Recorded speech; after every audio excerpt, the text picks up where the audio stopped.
محترم ناظرین، السلام علیکم ورحمۃ اللہ وبرکاتہ۔ چودھری حشمت کا بیٹا نادر اپنے باپ کو لے کر ایک مہنگے ہسپتال میں بیٹھا ڈاکٹر کا انتظار کر رہا تھا۔ 3 گھنٹے کے طویل انتظار کے بعد وہ اپنے باپ کو سہارا دے کر کمرے کے اندر داخل ہوا تو ڈاکٹر کی طرف دیکھ کر ٹھٹک گیا۔ ڈاکٹر ویل چیئر پر بیٹھا تھا۔ ڈاکٹر کی طرف دیکھ کر نادر کے کانوں میں اپنے ہی وہ جملے گونجنے لگے جب اس نے تکبر سے کہا تھا، ارے یار، تم کیا کچھوے کی طرح گھسیٹ رہے ہو؟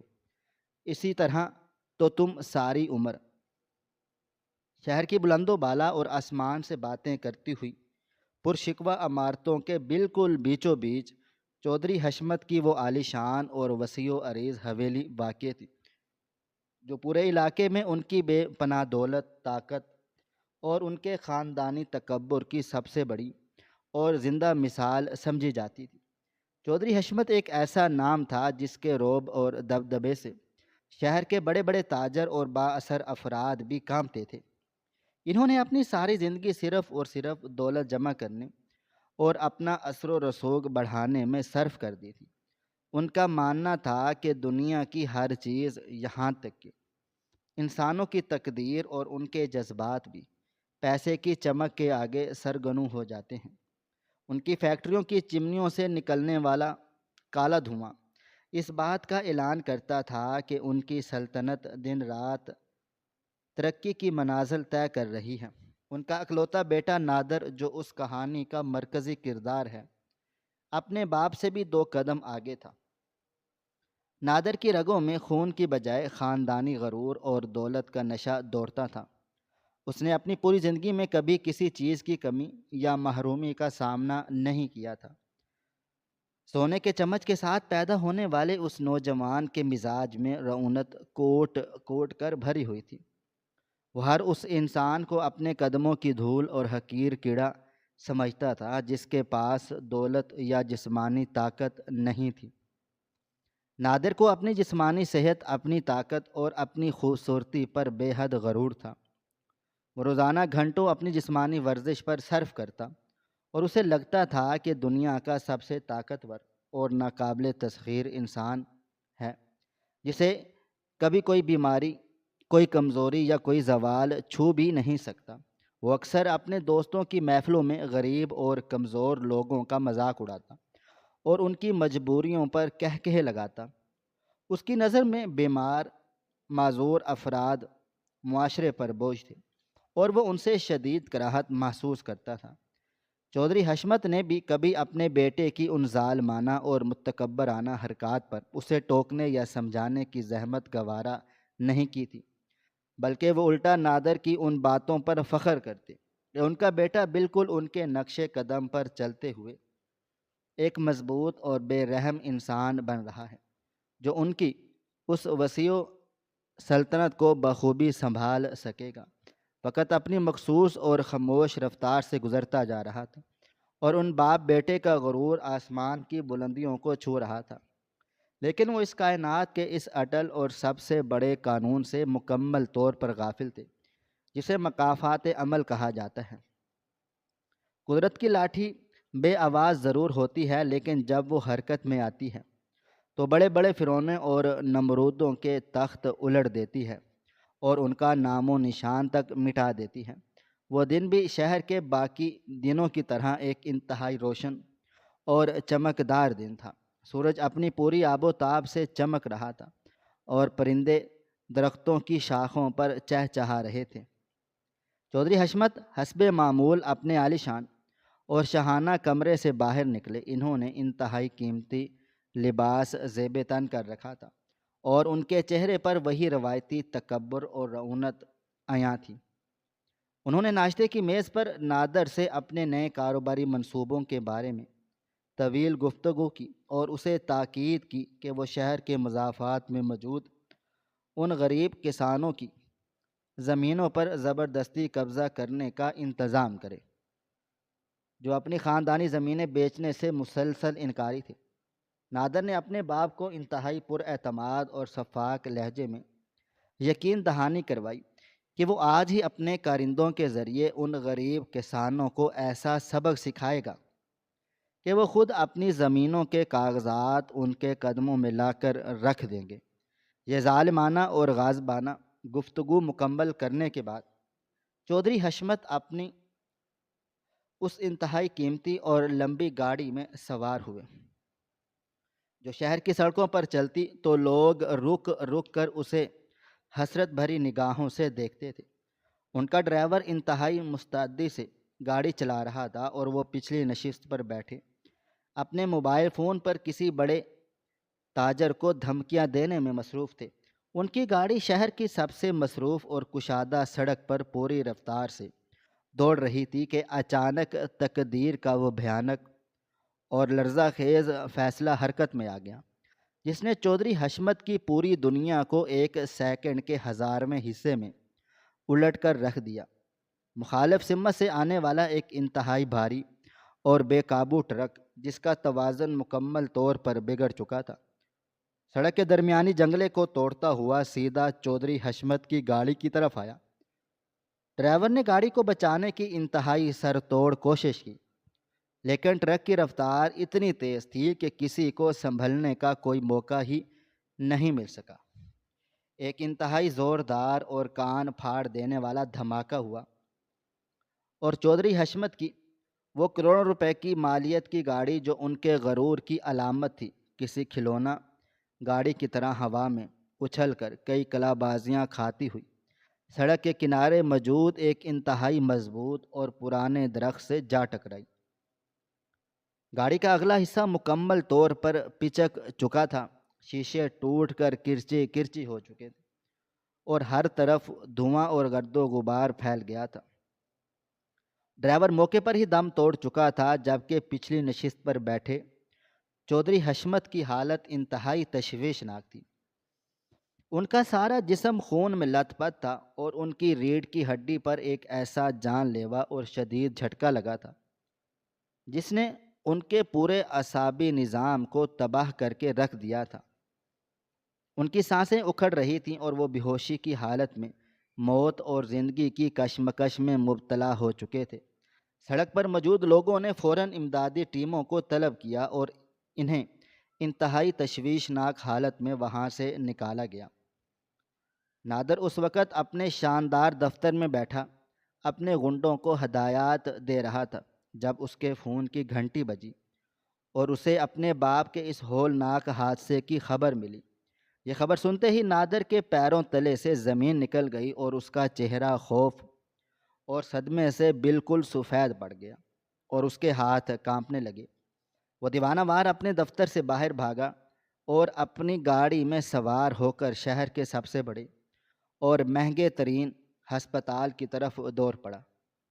یہ وہی ہسپتال تھا جہاں شہر کے صرف سب سے امیر اور با اثر لوگ ہی علاج کی غرض سے جا سکتے تھے اور جہاں کا طبی عملہ اپنی قابلیت اور مہنگی فیسوں کے لیے پورے ملک میں مشہور تھا۔ نادر جب ہسپتال کے ہنگامی امداد والے حصے میں پہنچا تو اس کی حالت کسی پاگل انسان جیسی ہو رہی تھی۔ وہ زور زور سے چیخ رہا تھا اور وہاں موجود طبی عملہ پر اپنا رعب جھاڑتے ہوئے انہیں دھمکیاں دے رہا تھا کہ اگر اس کے باپ کو کچھ بھی ہوا تو وہ اس پورے ہسپتال کی اینٹ سے اینٹ بجا دے گا۔ وہ اپنی دولت کے نشے میں اس قدر اندھا ہو چکا تھا کہ اسے لگ رہا تھا کہ وہ موت کے فرشتوں کو بھی اپنی دولت سے خرید سکتا ہے۔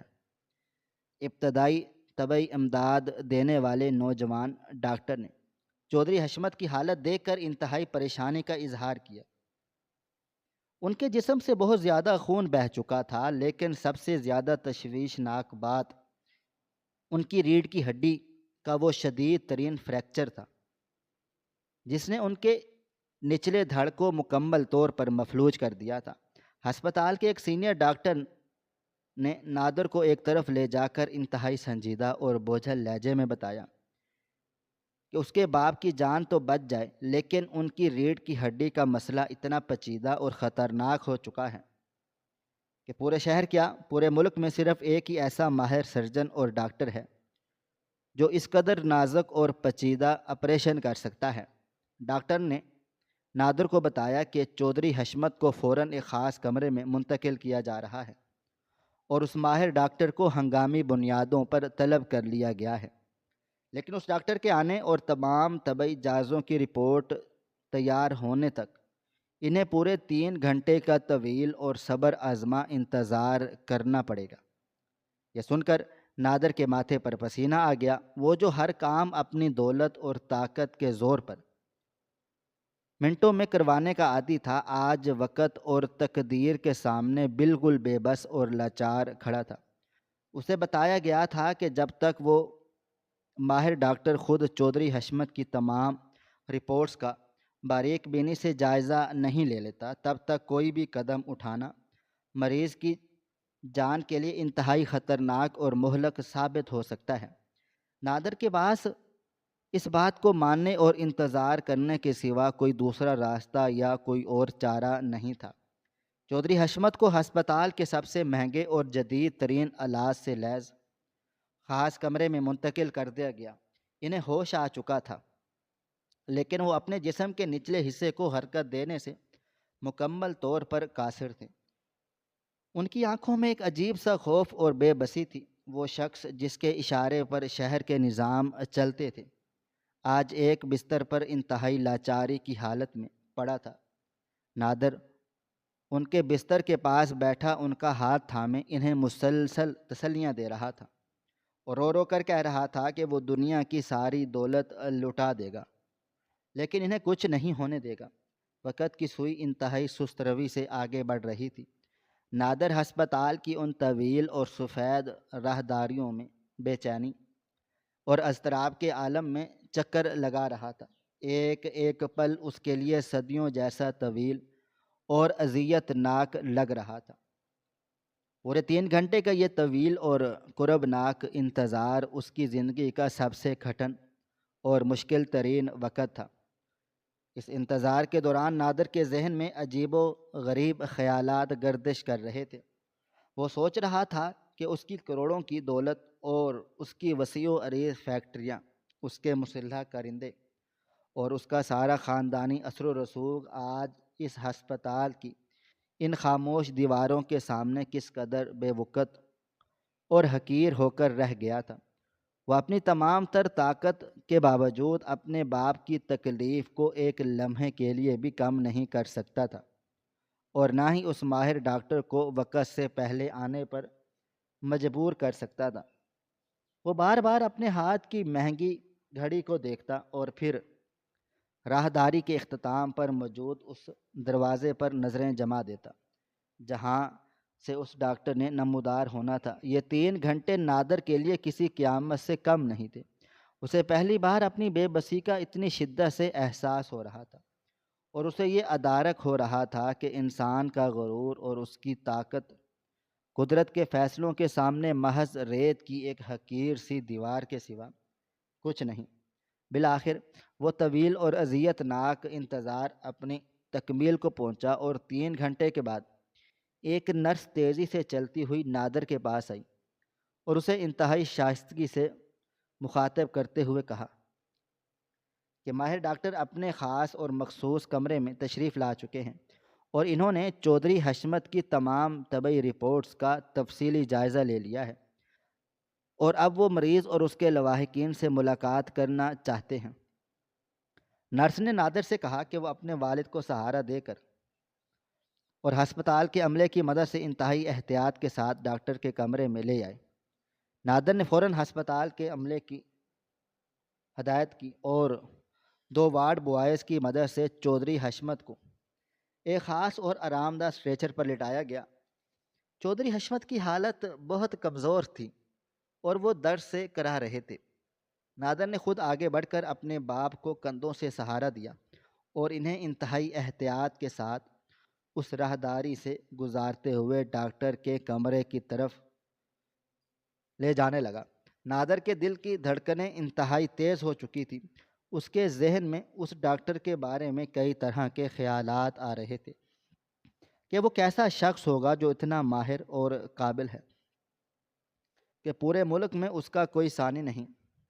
نادر کو امید تھی کہ وہ کوئی انتہائی روب اور پرکشش شخصیت کا مالک انسان ہوگا جس کے سامنے کھڑے ہوتے ہی 2 منٹ میں اس کی جان چھوٹ جائے گی۔ لیکن وہ ایسا نہیں تھا۔ نادر کے ذہن میں اس ڈاکٹر کے بارے میں کئی طرح کے خیالات آ رہے تھے کہ وہ کیسا شخص ہوگا جو اتنا ماہر اور قابل ہے کہ پورے ملک میں اس کا کوئی ثانی نہیں۔ نادر کو امید تھی کہ وہ کوئی انتہائی روب اور پرکشش شخصیت کا اس کی قابلیت کا احساس ہو جائے گا۔ وہ اپنے باپ کو سہارا دیے ہوئے اس بھاری اور خوبصورت لکڑی کے دروازے تک پہنچا جس پر اس ماہر ڈاکٹر کے نام کی تختی لگی ہوئی تھی۔ نادر نے ایک لمبا اور گہرا سانس لیا، اپنے دل کو مضبوط کیا اور انتہائی آہستگی اور احترام کے ساتھ اس کمرے کا دروازہ کھول کر اندر داخل ہوا۔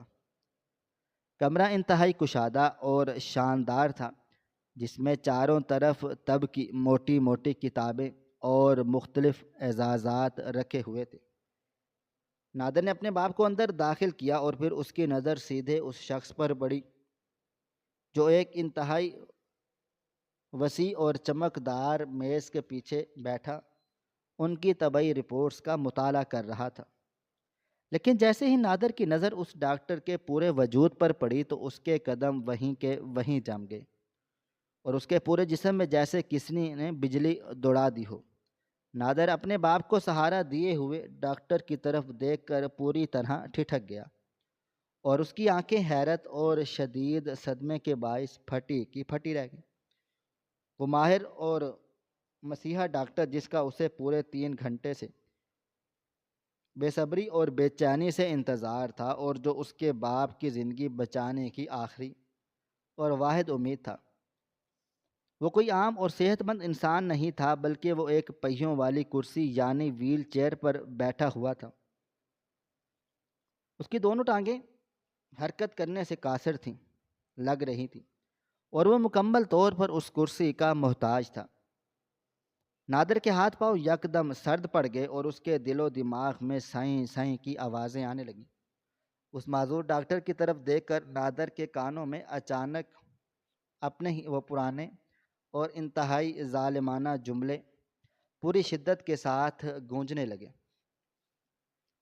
جب اس نے اپنی جوانی اور طاقت کے ضم میں شدید تکبر اور رعونت سے کسی کو کہا تھا کہ ارے یار تم کیا کچھوے کی طرح گھسٹ رہے ہو، اس طرح تو تم ساری عمر گھسٹتے ہی رہو گے، یہ جملے کسی ہتھوڑے کی طرح نادر کے دماغ پر برس رہے تھے اور اس کا سارا غرور اس ویل چیئر پر بیٹھے ڈاکٹر کے سامنے ریت کے محل کی طرح زمین بوس ہو رہا تھا اور وہ بت بنا بس اس ڈاکٹر کی طرف دیکھے جا رہا تھا جس کے چہرے پر ایک انتہائی پرسکون اور معنی خیز مسکراہٹ چھائی ہوئی تھی، خاموشی چھائی تھی۔ نادر کا دل و دماغ سیں سیں کر رہا تھا اور اس کے دل کی دھڑکن اتنی تیز ہو چکی تھی کہ اسے اپنی پسلیوں سے ٹکراتی ہوئی محسوس ہو رہی تھی۔ وہ شخص جو کچھ دیر پہلے تک اپنی دولت اور طاقت کے ضم میں ہسپتال کے عملے کو دھمکیاں دے رہا تھا، اب ایک معذور ڈاکٹر کے سامنے بے بسی کی تصویر بنا کھڑا تھا۔ اس کی زبان جیسے تالو سے چپک گئی تھی اور وہ ایک لفظ بھی بولنے کے قابل نہیں رہا تھا۔ چودھری حشمت جو اس شہر کا سب سے طاقتور اور ظالم انسان مانا جاتا تھا، اب ایک بے جان جسم کی طرح بستر پر پڑا تھا اور اس کی زندگی کی ڈور اس ڈاکٹر کے ہاتھ میں تھی۔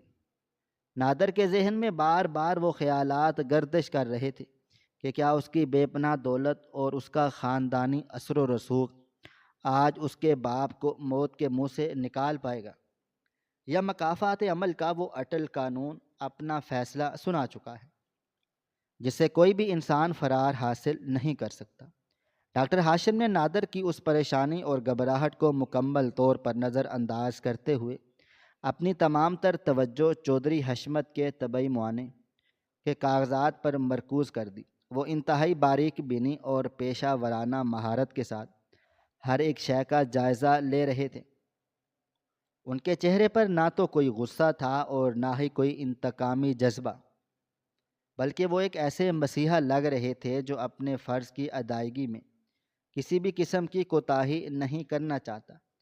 ڈاکٹر نے اپنے معاونین کو انتہائی سنجیدگی سے چند ہدایات دیں اور انہیں حکم دیا کہ مریض کو فوراً آپریشن کے مخصوص کمرے میں منتقل کیا جائے کیونکہ وقت بہت کم ہے اور چودھری حشمت کی ریڑھ کی ہڈی کا زخم اتنا شدید اور گہرا ہے کہ اگر ذرا سی بھی تاخیر ہوئی تو ان کی جان بچانا ناممکن ہو جائے گا۔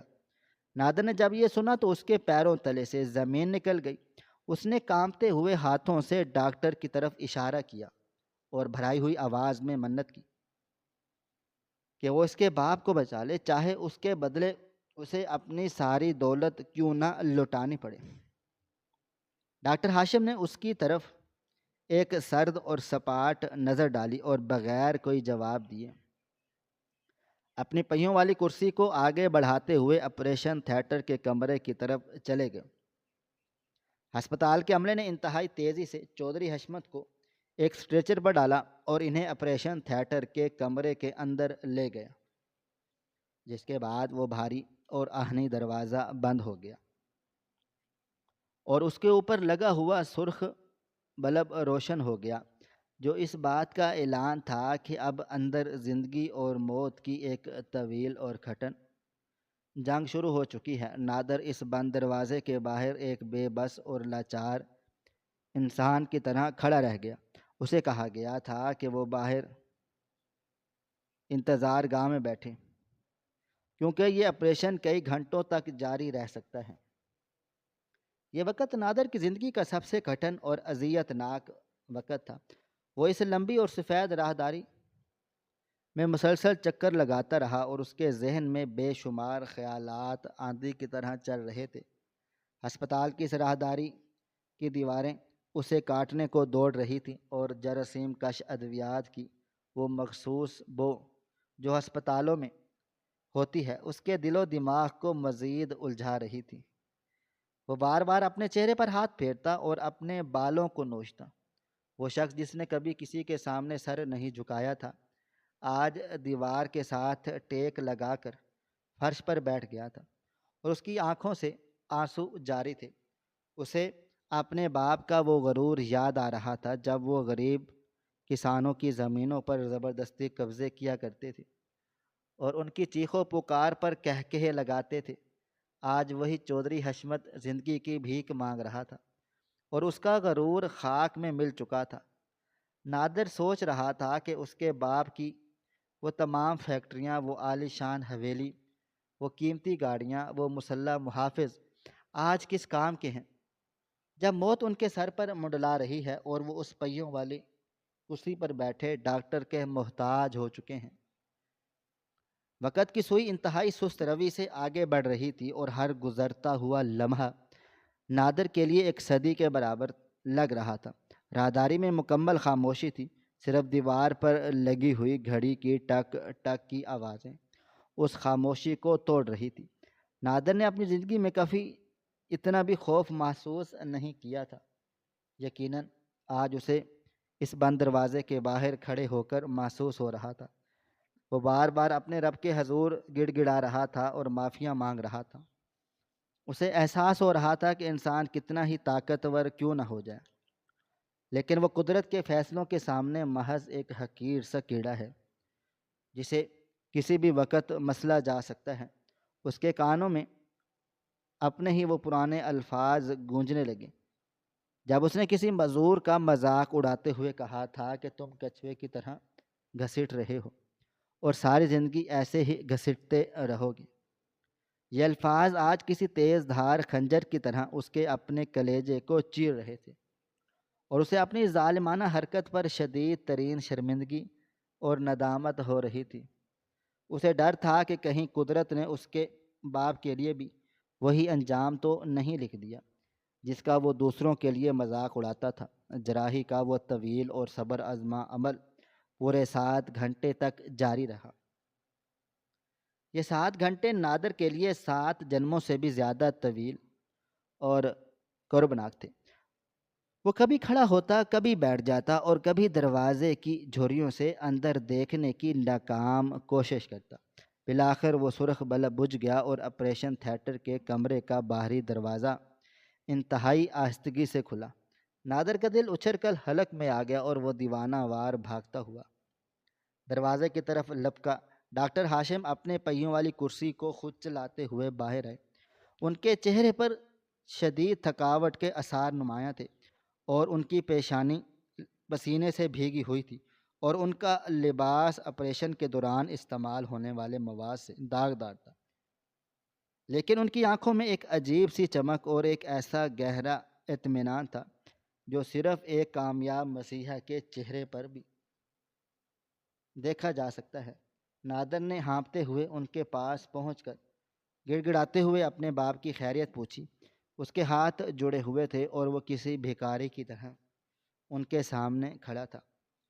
ڈاکٹر ہاشم نے انتہائی متانت اور پرسکون لہجے میں اسے تسلی دی اور کہا کہ انہوں نے اپنا طبعی اور انسانی فرض پوری ایمانداری دیانتداری سے ادا کیا ہے اور چودھری حشمت کا انتہائی پیچیدہ اور مشکل آپریشن کامیاب ہو گیا ہے۔ ان کی جان اب مکمل طور پر خطرے سے باہر ہے۔ یہ سنتے ہی نادر کی آنکھوں سے خوشی اور تشکر کے بے تحاشا آنسو بہہ نکلے اور اس نے بے ساختہ آگے بڑھ کر ڈاکٹر ہاشم کے ہاتھ چوم لیے اور روتے ہوئے کہا کہ وہ اس کا یہ عظیم احسان زندگی بھر نہیں بھولے گا۔ اس نے کہا کہ اس کی ساری دولت، اس کا سارا کارخانہ اور اس کی ساری جائیداد آج سے اس ڈاکٹر کی ہے جس نے اس کے باپ کو موت کے منہ سے نکالا ہے۔ ڈاکٹر ہاشم نے انتہائی سرد مہری سے اپنے ہاتھ نادر کی گرفت سے چھڑا لیے اور اس کی ان تمام باتوں اور پیشکشوں کو مکمل طور پر نظر انداز کرتے ہوئے اسے کہا کہ وہ ان کے دفتر میں آ کر ان سے ملے، کیونکہ چودھری حشمت کے علاج اور ان کی موجودہ حالت کے بارے میں کچھ انتہائی اہم اور حساس نوعیت کی باتیں کرنی باقی ہیں۔ نادر، جس کے دل سے موت کا ایک بہت بڑا بوجھ اتر چکا تھا، وہ فوراً سر ہلاتا ہوا ڈاکٹر ہاشم کے پیچھے پیچھے چلنے لگا۔ اسے لگ رہا تھا شاید اب سب کچھ ٹھیک ٹھاک ہو گیا ہے اور وہ جلد ہی اپنے باپ کو واپس گھر لے جائے گا، جہاں دوبارہ وہ اپنی پرانی اور شاہانہ زندگی کا آغاز کریں گے۔ ڈاکٹر ہاشم نے اپنے دفتر کا دروازہ بند کرنے کا اشارہ کیا اور اپنی میز کے پیچھے جا کر انتہائی سنجیدگی سے نادر کی آنکھوں میں آنکھیں ڈال کر دیکھنے لگے۔ ان کی اس خاموشی اور گہری نظر نے نادر کے دل میں ایک بار پھر نامعلوم خوف اور وسوسوں کی لہر دوڑا دی۔ دفتر کا ماحول انتہائی سرد اور گھٹن زدہ محسوس ہونے لگا تھا۔ ڈاکٹر ہاشم نے اپنے سامنے میز پر رکھی ہوئی چودھری حشمت کی تازہ ترین طبی دستاویزات اور آپریشن کے بعد کے معائنے کی تفصیلات کو کھولا گیا، جو ایک لمبا اور گہرا سانس لیا۔ انہوں نے ٹھنڈی اور بے رحم لہجے میں نادر کو مخاطب کرتے ہوئے کہا، انسان جب اپنی اوقات بھول کر خدائی کا دعویٰ کرنے لگتا ہے تو قدرت اسے ایسی جگہ سے پکڑتی ہے جہاں سے اسے گمان بھی نہیں ہوتا۔ تمہارے والد اس شہر کے فرعون بنے ہوئے تھے اور تم ان کے غرور کا سایہ تھے۔ تم نے ہمیشہ دوسروں کی مجبوریوں کا مذاق اڑایا اور کمزوروں کو اپنے پیروں تلے روندا، لیکن آج وہ سارا غرور اس ہسپتال کے فرش پر بکھر چکا ہے۔ میں نے تمہارے والد کی جان تو بچا لی ہے، کیونکہ ایک ڈاکٹر ہونے کے ناطے کسی کی جان بچانا میرا اولین فرض ہے، اور میں تمہاری طرح شفاق اور ظالم نہیں ہوں کہ کسی کو تڑپتا ہوا چھوڑ دوں۔ میں نے انہیں موت کے جبڑوں سے کھینچ لیا ہے اور ان کے دل کی دھڑکنیں اب بالکل معمول پر ہیں، لیکن مکافات عمل ایک ایسا کڑوا سچ ہے جو اب تمہیں اور تمہارے باپ کو ساری زندگی جھیلنا پڑے گا۔ نادر نے حیرانگی اور شدید گھبراہٹ سے سر اٹھا کر چودھری ہاشم کے ڈاکٹر کی طرف دیکھا اور کانپتی ہوئی آواز میں پوچھا، ان کی اس بات کا کیا مطلب ہے؟ جب جان بچ گئی تو پھر کڑوا سچ کیسا؟ ڈاکٹر ہاشم نے ان دستاویزات کو نادر کی طرف دھکیلتے ہوئے انتہائی کاٹ دار اور چبھے ہوئے لہجے میں وہ حتمی اور اٹل فیصلہ سنا دیا جس نے نادر کی دنیا کو ہمیشہ کے لیے تاریک کر دیا۔ ڈاکٹر ہاشم نے اپنی گہری اور پرسکون آنکھوں سے نادر کے کانپتے ہوئے وجود کی طرف دیکھا اور ایک انتہائی سرد اور دو ٹوک لہجے میں وہ الفاظ کہے جنہوں نے نادر کی روح تک کو چھلنی کر دیا۔ نادر، میں تمہارے والد کی جان تو ضرور بچا لی ہے، لیکن میری یہ بات ہمیشہ یاد رکھنا کہ اب تمہارا باپ کبھی اپنے پیروں پر کھڑا نہیں ہو سکے گا۔ یہ خبر نادر کے لیے ایک ہولناک دھماکے سے کم نہیں تھی۔ اس کے کانوں میں جیسے کسی نے گرم سیسا انڈیل دیا ہو۔ اس کا دل ایک پل کے لیے جیسے بند ہو گیا اور اس کی سانسیں اس کے سینے میں اٹک گئیں۔ اس نے اپنی آنکھیں بند کر لیں جیسے وہ حقیقت سے بھاگنا چاہتا ہو، مگر حقیقت تو اس کے سامنے ایک بھیانک سچائی کی طرح کھڑی تھی۔ ڈاکٹر ہاشم کی خاموشی کمرے میں گونج رہی تھی اور نادر کو یوں لگ رہا تھا جیسے وقت کی رفتار تھم گئی ہو، اور اس نے ایک بار پھر لرزتے ہوئے ہاتھوں سے ان طبی رپورٹس کو دیکھا اور اسے ان کے اندر چھپے ہوئے الفاظ کا مطلب سمجھ میں آ گیا کہ اس کی ساری طاقت اور اس کی ساری دولت اب ایک مفلوج جسم کے سامنے ریت کی طرح بکھر کر رہ گئی تھی۔ وہ سوچ رہا تھا کہ اس کا باپ جو کبھی گھوڑوں پر سواری کیا کرتا تھا، جو پورے شہر میں اپنی شان و شوکت سے چلتا تھا، اب اسے ایک پہیوں والی کرسی پر ساری زندگی گزارا، اور اسے اپنی آنکھوں پر یقین نہیں آ رہا تھا کہ یہ سب حقیقت ہے، اور وہ ایک گہری کھائی میں گر چکا ہے جہاں سے نکلنے کا کوئی راستہ نہیں تھا۔ نادر نے سر اٹھایا اور ڈاکٹر ہاشم کی طرف دیکھا۔ اس کی آنکھوں میں آنسو تھے اور اس کو پورا وجود ہل رہا تھا۔ اس نے انتہائی دردناک اور سسکیاں لیتے ہوئے لہجے میں کہا، کیا کوئی اور طریقہ نہیں ہے؟ کیا کوئی اور سرجری یا کوئی اور علاج ممکن نہیں ہے؟ ڈاکٹر ہاشم نے ایک سرد آہ بھری اور اپنی پہیوں والی کرسی کو قدرے پیچھے کرتے ہوئے کہا، نادر، میں نے اپنی زندگی کا مقصد اسی لمحے کے لیے وقف کر دیا ہے کہ میں وہ علم حاصل کروں جو تم جیسے ظالموں کو ان کی اوقات یاد دلائے، لیکن قدرت کے فیصلے اٹل ہوتے ہیں۔ جو ہڈیوں کو توڑا گیا تھا آج وہی ہڈیاں دوبارہ کبھی جڑ نہیں سکتی۔ یہ سچ اب تمہیں قبول کرنا ہی پڑے گا۔ نادر خاموشی سے زمین پر بیٹھ گیا اور اپنی پیشانی اپنے ہاتھوں میں چھپا لی۔ اسے اب وہ لمحے یاد آ رہے تھے جب وہ اپنے باپ کی دولت پر فخر کیا کرتا تھا اور کسی کمزور کی لاچاری پر ہنستا تھا۔ آج اس کا اپنا باپ اسی لاچاری کی تصویر بن چکا تھا۔ وہ ڈاکٹر جس کا اس نے مذاق اڑایا تھا وہ اسے اس سچائی سے آگاہ کر رہا تھا۔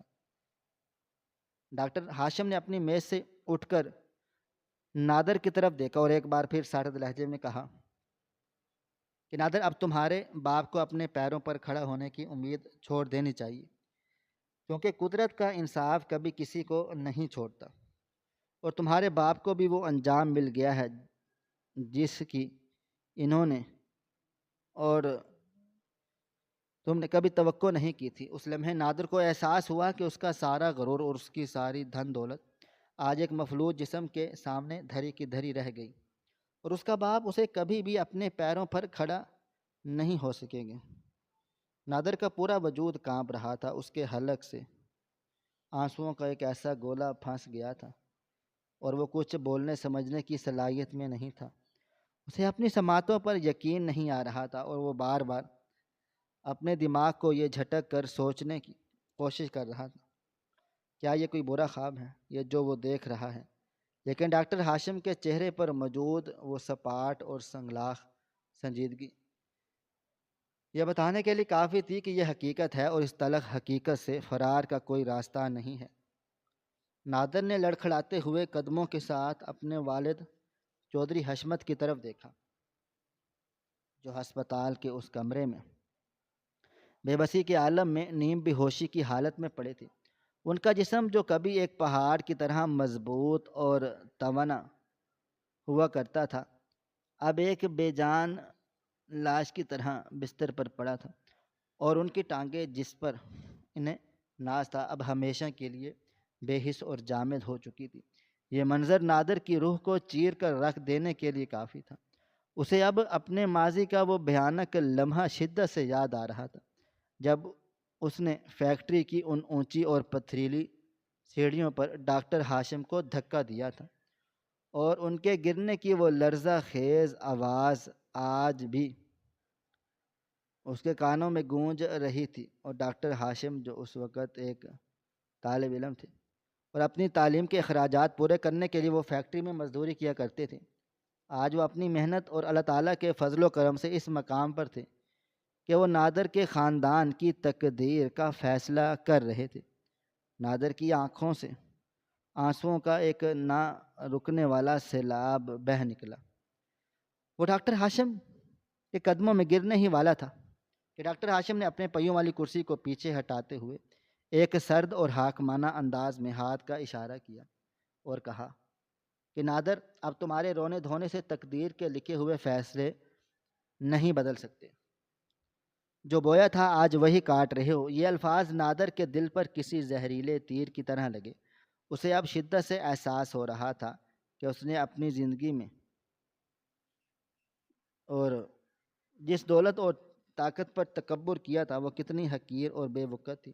نادر نے اپنی پیشانی ڈاکٹر ہاشم کے قدموں میں رکھنے کی کوشش کی، لیکن اس کا ضمیر اسے ملامت کر رہا تھا۔ اسے ہر پل وہ طعنہ یاد آ رہا تھا جو اس نے ہاشم کو دیا تھا کہ تم کیا کچھوے کی طرح گھسیٹ رہے ہو۔ نادر کو لگا کہ آج قدرت نے اس کے باپ کو اسی کچھوے کی شکل میں لا کر کھڑا کر دیا ہے جس کا مذاق وہ اڑایا کرتے تھے۔ ہسپتال کا وہ کمرہ جو کچھ دیر پہلے امید کی کرن کا مرکز تھا، اب ایک عبرت کدہ بن چکا تھا۔ ڈاکٹر ہاشم نے اپنی کرسی کو گھمایا اور کھڑکی کی طرف رخ کر لیا۔ وہ باہر شہر کی مصروف زندگی کو دیکھ رہے تھے، لیکن ان کی نظریں ماضی کے ان زخموں کو ٹٹور رہی تھی جو نادر اور اس کے باپ نے انہیں دیے تھے۔ ڈاکٹر ہاشم نے ایک سردہ بھری اور انتہائی خاموشی سے کہا کہ نادر، میں نے تمہارے باپ کی جان بچائی ہے اور یہ میرا انسانی فرض تھا، لیکن اب تمہارے باپ کی زندگی ایک ایسی قید ہے جس سے وہ کبھی رہائی نہیں پا سکتے۔ وہ اب ساری زندگی اپنی مرضی سے ایک قدم بھی نہیں چل سکیں گے، اور یہ وہ سزا ہے جو قدرت نے ان کے غرور کے بدلے میں دی ہے۔ نادر نے سر اٹھا کر دیکھا تو اس کے والد کی آنکھیں اب کھلی تھیں، لیکن ان میں وہ پرانی چمک اور رعب نہیں تھا، بلکہ وہاں صرف ایک گہری اور لرزہ خیز اور بے بسی تھی۔ چودھری حشمت نے اپنی کمزور آواز میں کچھ کہنے کی کوشش کی، لیکن ان کے ہونٹ تھر تھرا گئے۔ نادر ان کے پاس جا پہنچا اور ان کا ہاتھ تھام لیا۔ اس کا دل چاہ رہا تھا کہ وہ زمین پھٹ جائے اور اس میں سما جائے۔ اسے اپنی اس دولت اور اپنی اس شان و شوکت سے نفرت ہو رہی تھی جو اسے دوسروں کو ذلیل کرنے کا حوصلہ دیتی تھی۔ اس نے اپنے والد کے سر کو اپنے سینے میں سے لگا لیا اور وہیں پھوٹ پھوٹ کر رونے لگا۔ ہسپتال کا عملہ خاموشی سے یہ سارا منظر دیکھ رہا تھا۔ ہر طرف ایک افسردگی اور عبرت کا سماں تھا۔ نادر کو اب یہ سمجھ آ گئی تھی کہ دنیا کا کوئی بھی پیسہ، کوئی بھی طاقت اور کوئی بھی رشتہ قدرت کے انصاف کو نہیں بدل سکتا۔ نادر نے آپ سے وعدہ کیا ہے، اب وہ اپنی باقی ماندہ زندگی اپنے باپ کی خدمت میں گزارے گا۔ وہ اب کسی فیکٹری میں نہیں جائے گا، کسی غریب کو دھمکی نہیں دے گا، اور نہ ہی کبھی کسی پر کوئی ہاتھ اٹھائے گا۔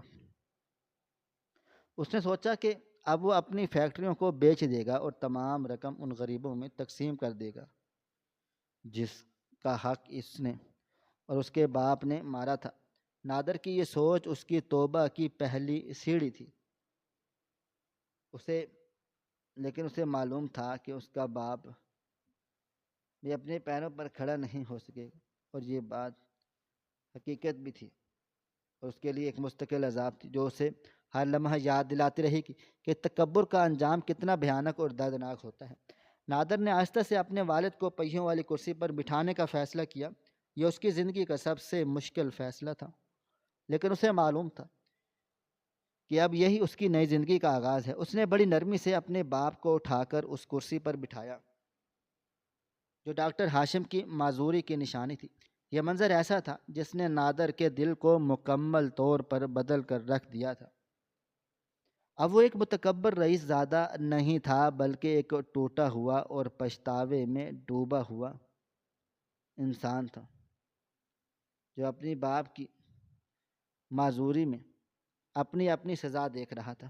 وہ اب اپنے باپ کو لے کر گھر کی طرف روانہ ہوا، اور راستے بھر اسے یہی خیال آتا رہا کہ قدرت نے کتنے عجیب طرح سے انصاف کیا ہے۔ اس نے سوچا کہ جس ہسپتال میں وہ اپنے باپ کو بچانے آیا تھا، وہاں اسے وہ عبرت ملی جو اسے زندگی کے باقی ماندہ دنوں کے لیے کافی تھی۔ نادر اب اپنے باپ کی خدمت میں اتنا مصروف ہو گیا کہ اسے دنیا کی خبر ہی نہیں رہی۔ وہ اب ہر روز صبح اپنے باپ کو پہیوں والی کرسی پر بٹھاتا اور انہیں باغ میں لے جاتا۔ وہ خود ان کے لیے کھانا بناتا، ان کے کپڑے تبدیل کرتا اور راتوں کو ان کے پاس بیٹھ کر اللہ تعالیٰ سے معافی مانگتا۔ اس کا یہ بدلا ہوا روپ دیکھ کر لوگ حیران رہ جاتے تھے، کیونکہ وہ نادر جو کبھی کسی کو سلام تک نہیں کرتا تھا، آج لوگوں کے سامنے عاجزی اور انکساری کی تصویر بنا بیٹھا تھا۔ اس کے باپ چودھری حشمت بھی اب خاموش ہو گئے تھے۔ ان کی زبان سے وہ حکم اور وہ دھمکیاں غائب ہو گئی تھیں۔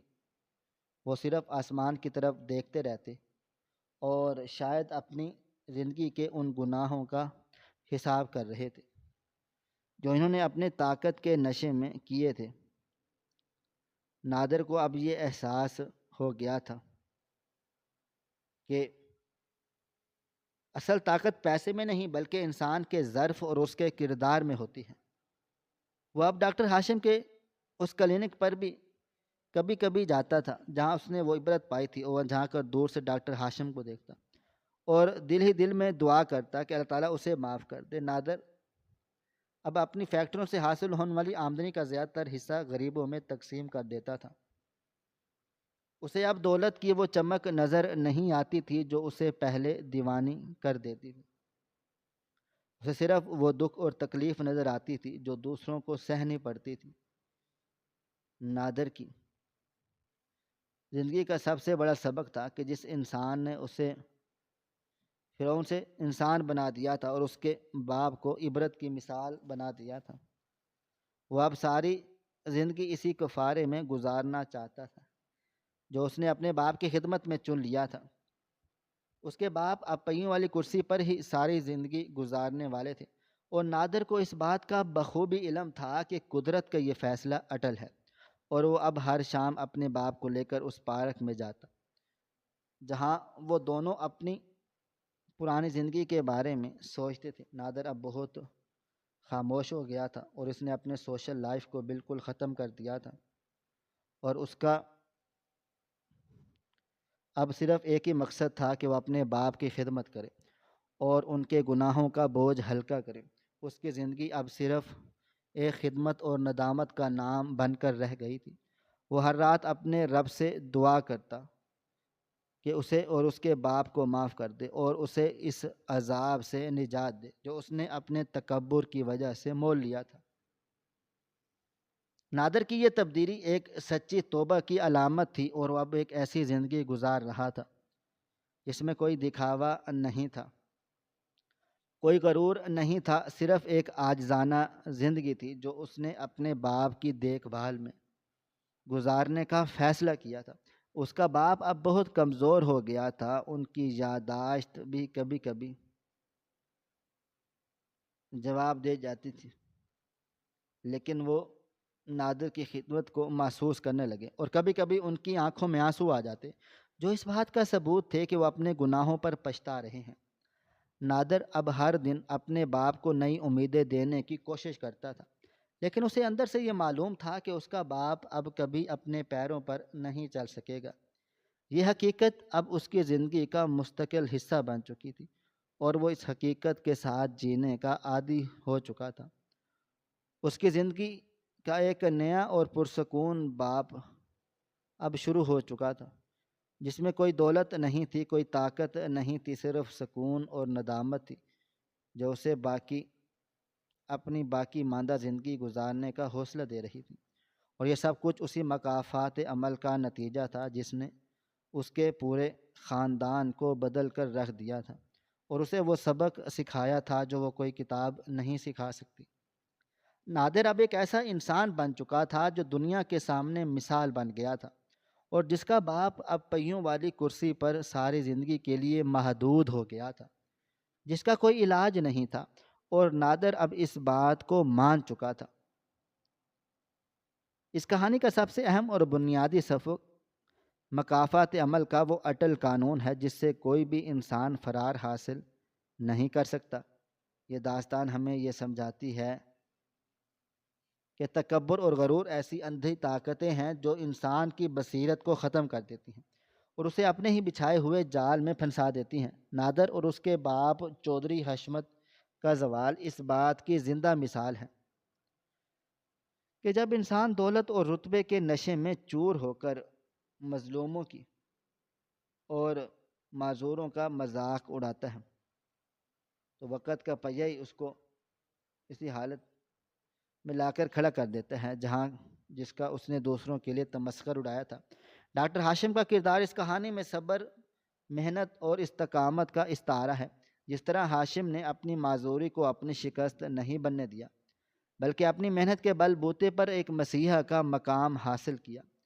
یہ وہ سبق دیتا ہے کہ انسان کا اصل وقار اس کے کردار اور عزم میں ہوتا ہے، نہ کہ جسمانی صحت یا دولت میں۔ قدرت جب انصاف کرتی ہے تو وہ کسی کی شان و شوکت کو نہیں دیکھتی بلکہ مظلوم کی پکار سنتی ہے۔ آخر میں یہ کہانی ہمیں یہ بھی سکھاتی ہے کہ توبہ اور خدمت خلق ہی وہ واحد راستہ ہے جس سے انسان اپنے گناہوں کا کفارہ ادا کر سکتا ہے۔ نادر کی تبدیلی اور اپنے باپ کی خدمت میں گزارا گیا وقت یہ ثابت کرتا ہے کہ انسان جب تکبر کی چادر اتار کر عاجزی اختیار کرتا ہے تبھی ہی اسے سکون نصیب ہوتا ہے۔